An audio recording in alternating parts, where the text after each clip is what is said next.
ओम नमो भगवते वासुदेवाय। स्वागत है आपका हमारे चैनल पर। आज के इस वीडियो में हम आपको सुनाएंगे वैशाख मास के महात्म के 25वें अध्याय की कथा। इसके अलावा हमारे चैनल पर सभी प्रकार की व्रत कथाएं और महात्म सुनाए जाते हैं। तो सभी व्रत कथाएं और महात्म सुनने के लिए और हमसे जुड़े रहने के लिए आपको केवल हमारे चैनल को सब्सक्राइब करके बेल आइकन पर प्रेस करना है और आज की ये कथा अच्छी लगे तो लाइक करके शेयर भी करना है। तो चलिए अब सुनते हैं वैशाख मास के महात्म के 25वें अध्याय की कथा। 25वें अध्याय की कथा में सद्धर्म वर्णन करके श्रुतदेव जी का अपने धाम को वापस जाना, इस कथा का वर्णन किया गया है। श्रुतदेव जी कहने लगे, हे राजन, वैशाख में शुक्ल पक्ष के अंत की जो 3 तिथि पूर्णमासी तक हैं, वे बड़ी ही शुभ फल देने वाली हैं। ये तीनों तिथि पुष्करणी कहलाती हैं। त्रयोदशी के दिन सब देवता इकट्ठे होकर प्राणियों को पवित्र करते हैं। चतुर्दशी के दिन यज्ञ सहित ये देवता उन्हें पवित्र करते हैं। पूर्णमासी को विष्णु भगवान के संग सभी तीर्थ इकट्ठे होते हैं। अतः कैसा भी ब्रह्मघाती या मद्यपान करता क्यों न हो, वह भी पवित्र हो जाता है। प्राचीन काल में एकादशी के दिन भगवान ने अमृत उत्पन्न करके द्वादशी के दिन रक्षा की तथा त्रयोदशी को देवताओं को अमृतपान कराया और चतुर्दशी को दैत्यों का नाश करते हुए पूर्णमासी के दिन देवताओं को राज्य पद पर बिठाया। इन देवताओं ने इन तीनों तिथियों को प्रफुल्ल चित्त से वरदान दिया, इसलिए ये तीनों तिथि शुभ हैं। जो कोई वैशाख मास में महीना भर तक स्नान नहीं कर सकता, उन्हें इन तीनों तिथियों में स्नान करने से समस्त पाप दूर होकर संपूर्ण फल मिल जाते हैं। जो इन तिथियों में स्नान दान नहीं करता, वह चांडाल होता है। जो गर्म जल से स्नान करता है, वह 14 मनवंतर तक रौरव नरक में रहता है। जो पितृश्वर और देवताओं के लिए दही और अन्न का दान नहीं करते, वे पिशाच योनि पाते हैं। जो नियम पूर्वक शास्त्र विहित कर्म करता है, वह विष्णु लोक को जाता है। जो देवता, पितृश्वर, गुरु और भगवान के निमित्त स्नान दान नहीं करते, उन्हें देवता निस्संतान, आयुहीन और दुखी होने का श्राप देकर चले जाते हैं। अतः ये तीनों तिथियां बड़ी पुष्करणी कहलाती हैं, जो पुत्र और पौत्रादिक को बढ़ाने वाली हैं। जो स्त्री पूर्णमासी को ब्राह्मण को खीर मालपुआ का भोजन कराती है, वे कीर्तिमान पुत्र पाती हैं। तथा इन तीनों तिथियों में गीता के पाठ करने से अश्वमेध यज्ञ का फल मिलता है। जो विष्णु भगवान के सहस्त्र नाम का पाठ करता है, उसके पुण्य को कोई क्षय नहीं कर सकता। जो पूर्णमासी को पाठ करके एक एक नाम पर मधुसूदन भगवान को दूध से स्नान कराते हैं और भगवान का पूजन करते हैं, वे पुण्य प्राप्त करके विष्णु लोक को जाते हैं। और जो उत्तम पदार्थ द्वारा भगवान का पूजन करते हैं, उनके कल्पांत में भी पुण्य क्षीण नहीं होते।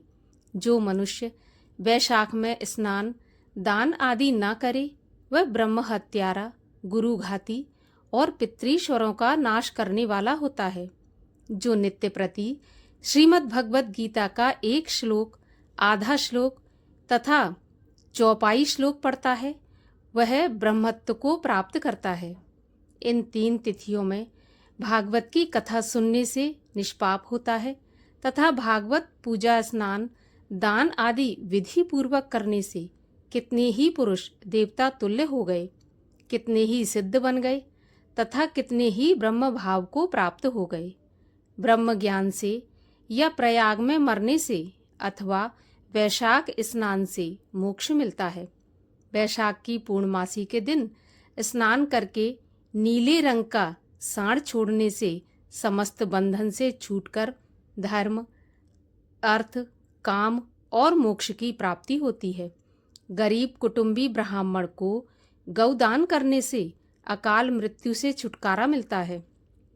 जो वैशाख की पूर्णमासी को स्नान नहीं करता, वह 100 जन्म तक कुत्ता की योनि पाकर विष्ठा का कीड़ा होता है। तीनों भुवनों में 3.5 करोड़ तीर्थ हैं।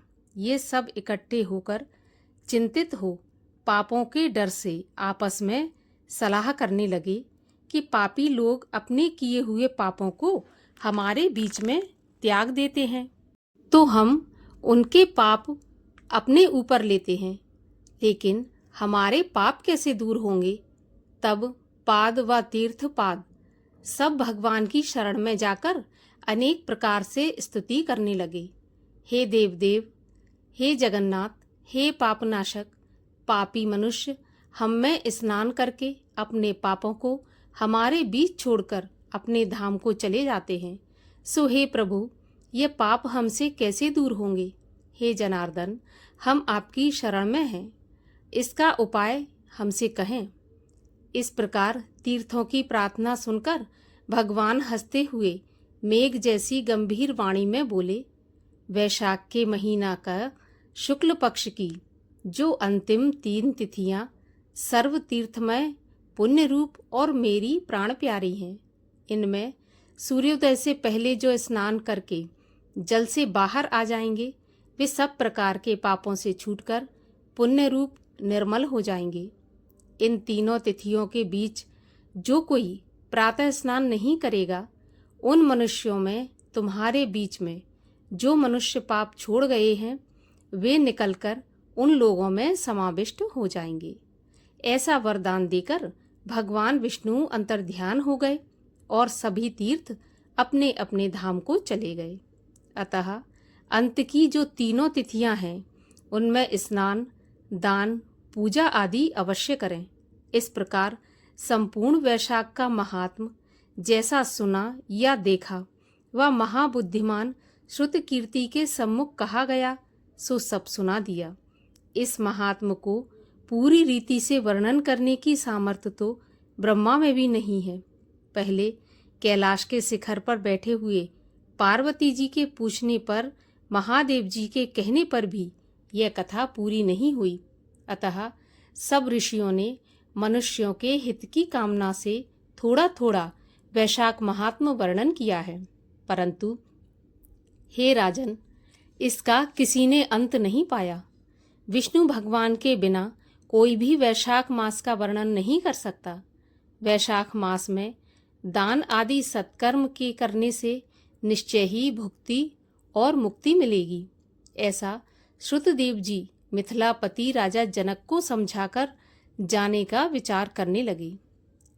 तब राजा को एक साथ आह्लाद उत्पन्न हुआ और नेत्रों से जल टपकने लगा।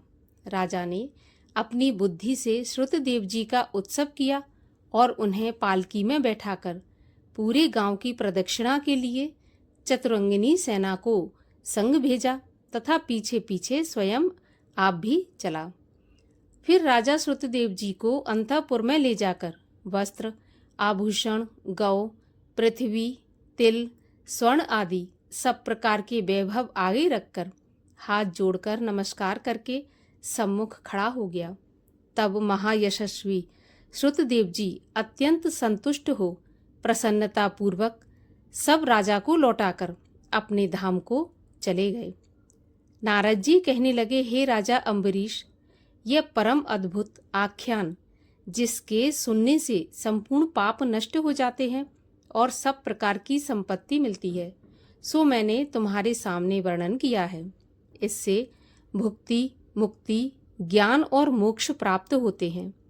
नारद जी के ऐसे वचन सुनकर महायशस्वी राजा अम्बरीश मन ही मन ऐसे प्रसन्न हुए कि बाहर के सभी व्यवहार छोड़ दिए और दंडे की भांति पृथ्वी पर गिर सिर से प्रणाम करने लगे तथा सब प्रकार के ऐश्वर्यवान पदार्थों से नारद जी की पूजा की।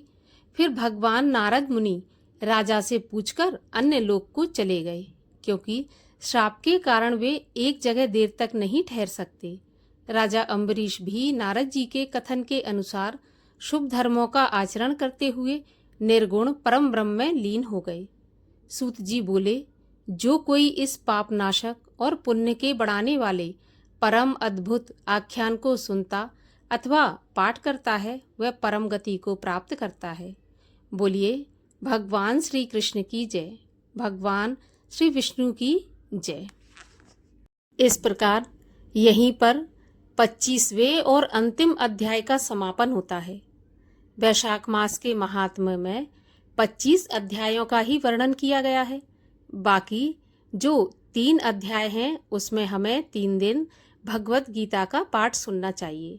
तो आगे वीडियो में आपको मिलेंगे भगवत गीता का 7वां अध्याय, जिसको आप 3 दिन लगातार सुने। आपने अगर पूरे वैशाख मास में कोई भी पुण्य नहीं किया है, कुछ भी दान स्नान नहीं किया है, तो आप इन 3 दिनों में भगवत गीता के 7वें अध्याय का पाठ सुनकर वैशाख मास के पुण्य का लाभ प्राप्त कर सकते हैं। और आज का ये वीडियो कैसा लगा इसके बारे में भी अवश्य बताइए। अच्छा लगा हो तो लाइक करके शेयर करके चैनल को सब्सक्राइब कर लीजिए।